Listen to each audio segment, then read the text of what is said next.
All right, good afternoon, everyone. Thank you so much for joining us. My name is Shahela Begum.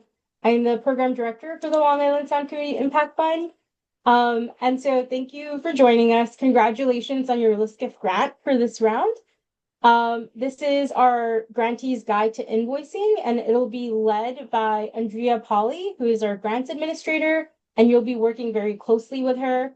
If there are any colleagues that have missed this call, it'll be recorded and the slides and everything will be uploaded and emailed to you along with a template.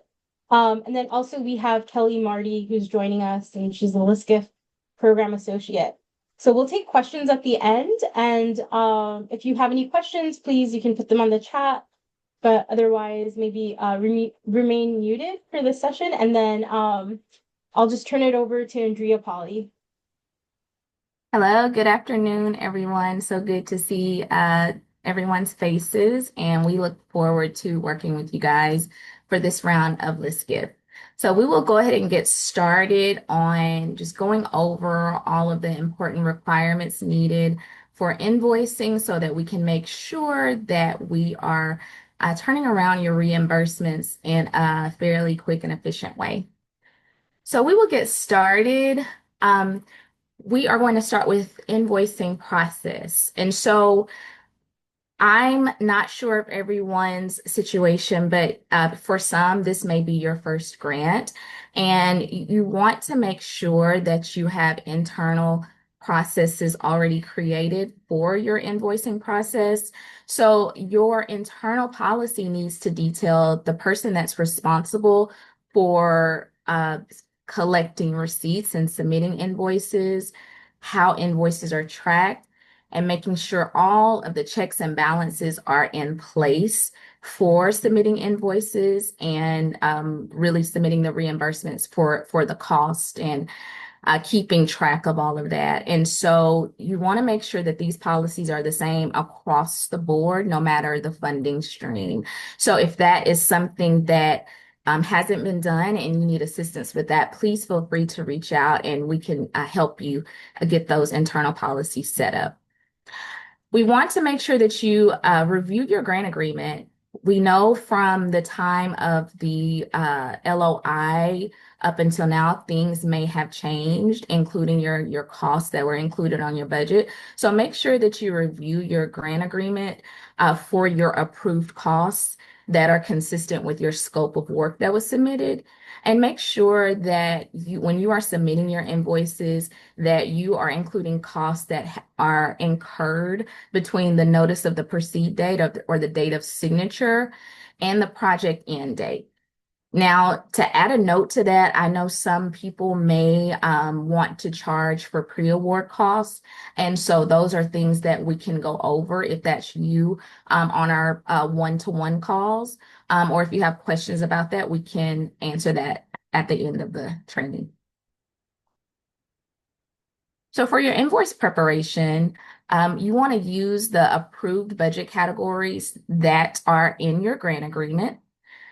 And this should be done, but you want to make sure that your costs are aligned with your scope of work. Now, we know when we initially start implementation that we've already checked that because we've approved the budget. However, this is really important anytime we're making any modifications to the budget as we go along through the year because we know changes happen. And so anytime that you are proposing to do a budget modification, you want to make sure that the costs that you are proposing are aligned with your original scope of work. You also want to make sure that you include all of your supporting documentation. Your documentation is the key to success. You want to make sure that I know some of you may not be receiving an audit at this time. However, you want to go ahead and set yourself up for success in the future. And also, Ray, as a pass-through organization, we do receive an audit. So with us receiving an audit, we may have to request documentation from you guys in the future if that's something that our auditors request. You want to keep up with that documentation. You also want to ensure that your costs for your invoice that you are submitting is appropriate for the period of performance. And so we'll go into the frequency of invoices, but you want to make sure that all of your receipts, all of your supporting documentation has the actual dates reflected in the current period that you have incurred costs for. And when submitting your invoice, you want to combine all of those documents into one PDF file. Okay. So you will see these templates a little bit later in our presentation, but for your invoice cover information, you want to make sure that you include your date, your project name, your grant agreement number, your project period, organization name, your report contact information for the invoice, and then your project leader if this is a different person. Your reporting period, that is the current period that you are incurring costs for, and I have progress report or invoice report number, and also certification language. And all of this is in your grant agreement that you can refer to. And also at the end, we will send invoice templates out for you guys to use. So this slide displays the information that I just covered that you guys will get after our call. And so the invoice cover, which has all of the information that I explained previously, our invoice cost table, which is the document that you will use to keep track of your spending, and the certification language that is included on all invoices. Again, this is all in your template. For supporting documentation, now this looks different for different organizations, but we all have to submit our supporting documentation for our details of our invoice. And so what you just saw on the previous slide was an invoice cost table that will need to be included in your supporting documentation again, and that is to keep track of your spending. Your payroll registers or timesheets. Different organizations use different tools to track the time for your personnel, but whatever you use, it needs to display the hours worked and the rate that is charged to the program. So whatever that looks like, we will definitely need that for personnel costs. And I think sometimes fringe is included on that as well, on those payroll records. But if not, we will need supporting documentation for your fringe. We will need receipts or contracts for all the supplies or services that you have. And you want to make sure that all your receipts are itemized. I know at times when we're traveling, when we eat out at a restaurant, we'll get those two receipts, one that just shows the total and one that actually has the details. So we want to make sure that we're submitting the details of the invoice so that you can first make sure that it's allowable with your budget, and then we can make sure as well. For travel, any mileage logs or travel receipts.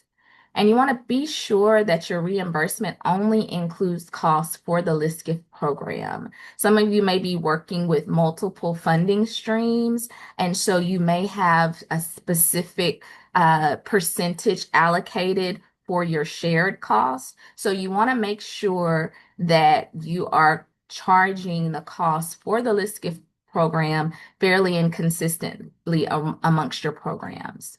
And so if you need to, an example that I can think of is internet for your office. If you need to just write on there, the LISCIF program covers 46% of this invoice to show the calculation, that is perfectly fine. But make sure that you're treating those costs consistently and fairly across the programs. The submission process. As noted in your grant agreement, the invoices are submitted quarterly unless otherwise approved. We do allow for monthly submission, or if there's a need, for more frequently, you can talk to Shahela and I about it. And that is something that we can look into and possibly approve. One thing to note, and we'll discuss this on our one-to-ones as well. Working capital advance is something that the LISCIF program offers, and it is up to 2 months of expenses. And so if that's something that you're interested in, we can dive further into that, but that will need to be invoiced to show that spend monthly instead of quarterly. And we can go more into detail about that. Make sure that you are including your supporting document when you submit the invoice. Triple check your calculations and compare it to your invoice cost table. Your invoice cost table shows your approved budget, your current spent for the period that you're invoicing for, and it shows your total remaining. At first, your first invoice, that's pretty simple. But as you move on in your project period, sometimes that may be off a little bit. Just know that we are checking that as well to make sure that all of our costs align. And we're also wanting to make sure that we're spending at a rate that we make sure that all funds have been expended at the end of the program. Submit your invoices via PDF, Excel, or other invoice templates. So if you all were a previous LISCIF subrecipient, you know that we submitted invoices through our system, Blackbaud. Well, we are going into a new system, but for right now, we just prefer you submit them via email. It's the easiest. And once we have our new system rolled out, there will be training on submitting invoices through that portal. But right now, you'll just email the invoices to me and copy Shahela on them. Once the invoices are submitted, on our side, we will verify the alignment of the costs with the approved budget. We will confirm the allowability of the costs. We will ensure all the documentation is complete, and we will cross-check your cumulative expenses versus the award to make sure we're on pace for spending. Feedback and corrections. There may be times when we need more clarification, depending on everybody has their own billing style, and it may not come across as clear on our side. So there may be times when we have to email and get clarifications on what's included in each cost category. Just clarification on how does this invoice or how does this cost relate to your scope. And so we want to make sure that you're aware of that, and you may be asked to revise invoices and resubmit them. And so for that process, the faster we get those resolved, the faster we can send it through for approval. So we want to minimize the delays in reimbursement. So it's really important to try as best you can to submit all of your supporting documentation once you're submitting that invoice the first time. Approval and reimbursement. So approved invoices are then processed for payment. So I review them first, then I send them to Shahela for her review, and then it goes up for approval through Bill.com. If you guys aren't already set up in Bill.com, then I will send you an invitation. So once we send out the slides and the invoice template, we will ask you guys to provide the information for your staff member who will manage that. And what the Bill.com account looks like is you'll be notified once an invoice is uploaded and once the payment is processed and when you're expected to receive it. So normally it's someone in finance, but I know a lot of us wear so many different hats, and so I'll leave it up to you guys to let us know who is responsible for that. And again, reimbursements are issued through Bill.com. You have the option of doing ACH, which we all know is faster, or a check. So once we send out the invitation, that person who will manage the Bill.com account will then either select check payment or they will input the bank account information to receive ACH. And funds are typically dispersed within 30 days of receiving a correctly approved invoice. So keep that in mind. Compliance reminders. Make sure that you retain your documentation for 3 years after the closeout of the Prime LISCIF Award, which is a raise award. Match is not applicable for this grant, so we will skip that section. Also important to note, avoid charging costs to multiple funding streams. If you have employees that are working under multiple grants, you need to make sure that their time is allocated correctly for the LISCIF program, and you are showing that on your payroll records. For example, I myself work on the LISCIF program, and I also work on our watersheds program. And so it's pretty much half and half. And so what my payroll record or my personnel record should look like is charging 50% of my time, or let's say we're doing weekly submissions, then 20 hours of the 40 hours will be charged to the LISCIF program. So make sure that you are charging the appropriate cost to the appropriate funding stream. And just make sure that, again, going back to keeping all the receipts, because we will do annual monitoring audits just to make sure that you are keeping up with your records. And so our flow chart, so our subrecipient prepares the invoice. You submit it to Shahela and I. We review the invoice, make sure that we are requesting revisions if needed. And once that is complete, everything has been submitted, then we will approve it and we will issue payment to our subrecipients.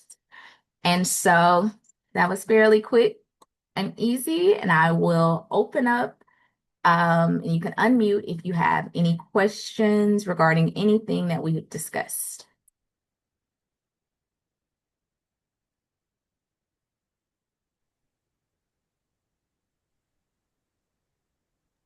I see Pamela? Pamela. Yeah. Can you, do you give us a heads up on the quarterly, or do we determine when that quarterly amount, the time frame for actually doing the report for you? It's in the grant agreement. The quarterly schedules in the grant agreement, and it follows the normal quarters, January through Okay, that's what I thought. March. Okay. Yes, yes. Okay, But you are allowed to change that if needed. okay. Thank you. I do have a few questions as well. Looking at the quarterly, I know I work with my colleague, Allison, who sent in over the scope of work, and she put in one, first quarter, second quarter, third, fourth, and fourth. So that would be then what on my end that I follow, correct? Yes, correct. Yes. And then I do have another question because we have under our budget that we're working with other organizations. So I have three like sub awards to three other people. So my question to you is, I guess, what kind of proof or what do I get to that from them? Because it's like the money's coming to us and then I have to then pay these three other groups. So to submit to us for your sub awards, all we require is an invoice that shows the work that was done. So you guys are treating your sub recipients as we're treating you guys. So the supporting documentation from them goes to you, but we don't need the supporting documentation. We need the invoice Okay, from your sub awards. Does okay, that make sense? that does. So I'm going to invoice them. And then that's what I'm going to show for you when I submit all my supporting documentation for our Yes. quarterly. Okay, Yes. thank you. No problem.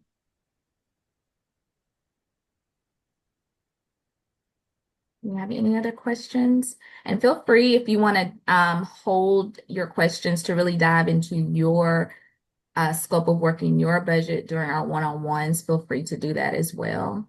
If you need time to review, that is perfectly okay. And we will go into, oh, I'm sorry, go ahead, I'm Pamela. sorry, and we'll get a copy of all this, right? I know it's recorded, Yes, so we'll have yes. all those. Thank you. Yes. So Andrea, part of our funding was for an exhibit that is just closed in the last 2 weeks. So there will be funds, that we will need to sort of upload for that. So that's probably what we could go over in a one-on-one. Do we need to Mhm. wait till the first progress report due date of October 31 to submit that? Is there a clock, in other words? So it's really your choice. I know those may be items that you were including in your 90-day pre-award cycle. So if you want to go ahead and submit that, that's perfectly fine. Or you can wait. It's really up to Up you. to us which way we do it? Okay, Yes. good, hmm good. Thank you. Yes, no problem. And I know the first invoice will kind of be off because it won't be Right, a full quarter. right. So the second invoice will probably be the The big one. most, yeah, yeah, Thank you. That's helpful. no problem. I'm glad I have a longer window. No problem.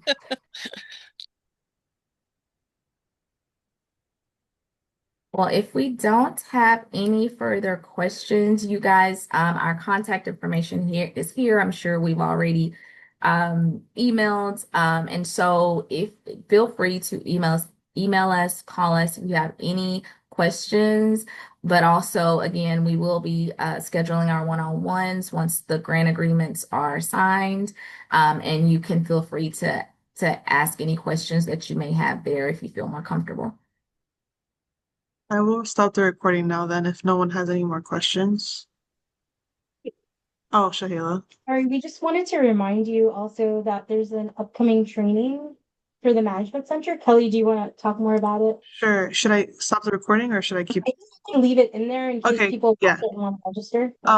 Yeah, so the Management Center, we have are hosting a training for organizations that are interested in like how understanding how to manage projects in their organization. Like it's just helpful to I was just thinking about like mentioning it because of the invoicing kind of aspect of having somebody designated to helping out with the invoicing. So if you have any trouble with that kind of aspect of managing like people in your organization, I think that would be a very helpful tool and like training to go to. If there's more information about it, I haven't like it's like listed, but I'm gonna send it to this chat, but I'm also gonna email it out to everyone if anyone's interested in that for their group. So yeah. Yeah, just to add a little bit more context to it, the management center is based in DC, but they do a lot of trainings with like equity-based approaches in your work. And so it was highly successful. We did it last year with our new cohort in July. And it's basically like any project managers you have, any new interns, any new hires who are running this project. But you want to kind of do it in an equity-based approach, kind of with like the MOCA framework, preferences, traditions, requirements. So it's a lot of tools to kind of help you be able to achieve your project, but in a way that works most effectively with other coworkers and things like that. And so the training is from October 6th and 7th, and it will be from 12 to 3. And it's very catered to only LISCIF people. So usually the discussions are very rich and like concerns that we have within our region, and so I highly encourage you to use this resource and kind of share it among colleagues. And I believe the cutoff date is September 5th to register. So just to kind of put that out there as well. But thank you so much for attending, everyone. And thank you, Andrea and Kelly. You Thank guys you, are great. everyone. Thank you. Feel free to reach out with any questions, guys. Have a great rest of your day and your week. Thank you. Thank you. Thank you. Sure.